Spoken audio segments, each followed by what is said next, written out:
What's up, Brit Lit students? All right, let's get this lesson started. So I asked you last class, what are the warnings that you predict you will get from 1984? Now, when I include these questions in your wrap-ups and then I post some of your responses on the board, I really hope that you know I do this in a heart of anonymity.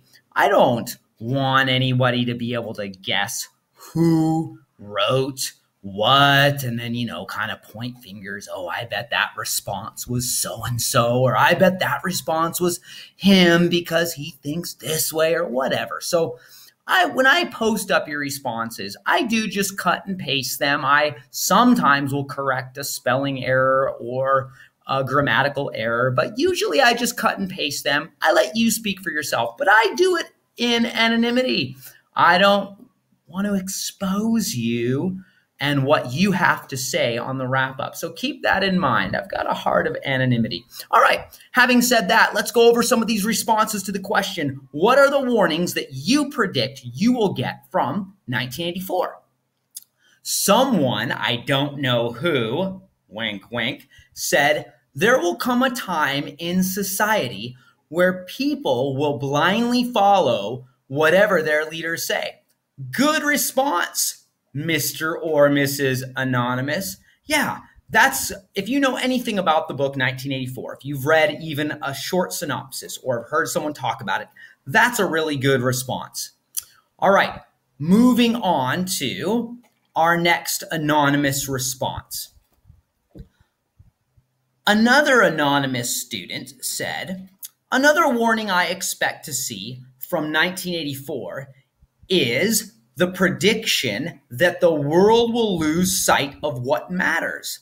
Though I do not yet know what this is, from reading Erich Fromm's afterword of the novel, I think Orwell's use of negative utopia will reveal this prediction. Very good response from another anonymous student. Excellent. All right, moving on to our third anonymous response. This student said to the question, to know what is real, be careful on how you act around authority. Good, short and to the point. Excellent, excellent response.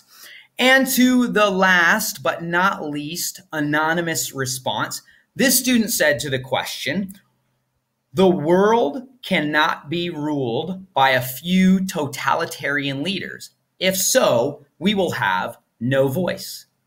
That would be a rough world, one where we had no voice. I'm grateful we live in a country like Cambodia where we are allowed to voice our opinions. And so again, another excellent response from another totally anonymous student. So keep in mind when you answer these responses, nobody's going to know who you are. They're anonymous, and I'm going to keep them that way. All right. Let's move on to our bell work. The bell work, unfortunately for you, is a quiz. So in just a moment, please pause this video recording and enjoy a reading accountability quiz. Now, please keep this accountability quiz to about 7 minutes. It's only 3 questions long. The first 2 questions you can take about 3 minutes to answer. The third question should only take you about a minute to answer for a total of 7 minutes. So be true to the clock. You're on the honor system. Heads down, Google quiz up, take that 7-minute quiz, and then in about 7 minutes, hit the submit button, and then come back to hit play on this video. I'll see you in 7 minutes. What's up? All right. Hopefully you did great on that quiz. Here's where we're going today. The big idea for today is life's events, changing ideals, and the resulting attitudes, they shape the arts. And this includes literature. Life's events, changing ideals, and the resulting attitudes, they shape the arts. And you're going to see that in your reading today.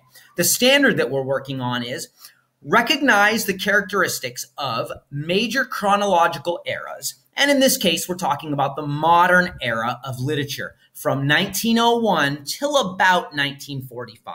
Some essential questions that go along with today's lessons would be something like this. What major events shape the modern era of literature? What contrasting cultural moods existed during the era? How do these moods present themselves in the literary work 1984? And what are the key characteristics of modern literature? So here we go. Students will be able to articulate 3 key historical events and 3 characteristics of modern British literature and compare and contrast them with a summary of 1984. Here is what you're going to do. Every one of you is going to do the yellow highlighted gray square right here in the middle. Everyone is responsible for completing this task. It is reading pages 912 to 926 in our Brit Lit textbook. So hopefully you got my announcement on Google Classroom that you needed to have this, and hopefully you came prepared. Of course, a few of you could share if needed.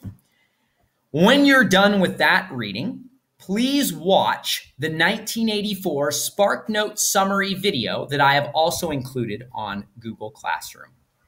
When you are done with those 2 tasks, go ahead and choose one of these other tasks to complete that are in these squares here. So you can listen to the Russian composer Stravinsky. You can listen to his The Rite of Spring that he composed in 1913 and describe how it musically relates to the events and characteristics that compare to 1984. You can also read the intro to Fascism. I included the link there. It's just a Wikipedia. And describe how this type of movement during this time period contributed to some elements of modern literature. You can also video record a lively conversation between you and your group, completing, well, this task above here, this learning objective. You can make a Google quiz that reveals your knowledge of key historical events and 3 characteristics of modern Brit Lit and how they compare to 1984. You can write and also roughly illustrate, the illustrations don't need to be perfect, a children's book, no more than 5 to 6 pages, that completes the learning objective. You can also create a mind map that completes the learning objective down here. Or for individual learners, this is not if you choose to work as a partner or a triad. This is if you choose to have your head down working as an individual. You may simply write out your analysis on a Google Doc and upload it. That completes, of course, this learning objective here. Or you can surprise me. You got a creative way to complete the learning objective and prove your competence? Go for it. Surprise me.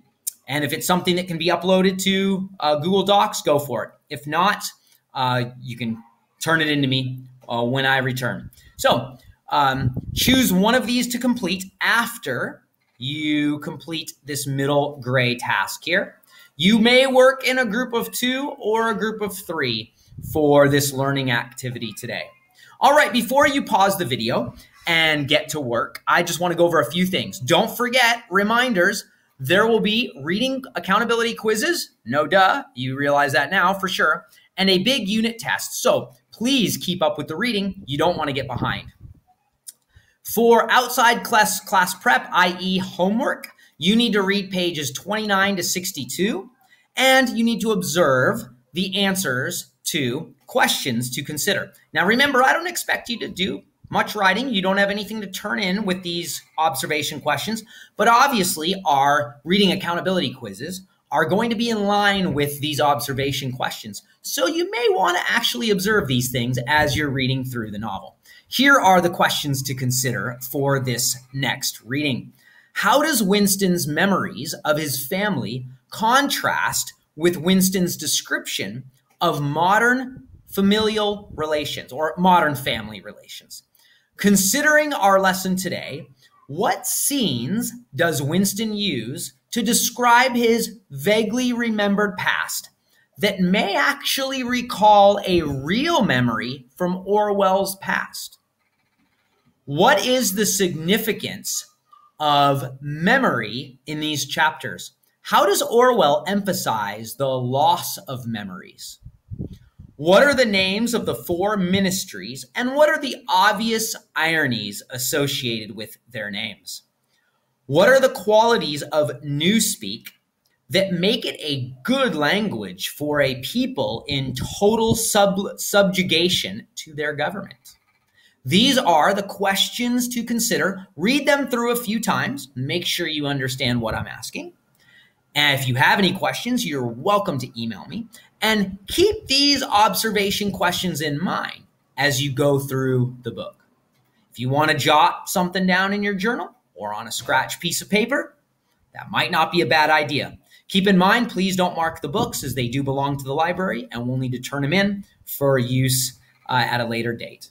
Okay, here's the calendar of where we're going, just to remind you of how fast we'll be moving through these units. Not as fast as we just went through Screwtape Letters, but still just a few weeks long. So here we are on the 20th and the 21st. We'll have Thursday and Friday's lesson. We'll begin next week on the 26th when I'll be back with you in person. And we will work through until the 14th. Thursday, the 15th, Friday, the 16th, and then again, Monday, the 19th will be used for assessment. You are actually going to do an oral presentation for this unit. Next class, I will introduce you to the oral presentation, and you'll know what's going to be expected of you for that. All righty, let me go back to this slide where I will end this video lesson. Some of you are thinking, thank God, and let you get to work. So go ahead and push pause here. That'll give you time to work on this task here in the middle, the reading. And then you and your partner or your triad can choose which one of these tasks you would like to complete for this learning objective. All right, have a great class, and I'll talk to you all soon.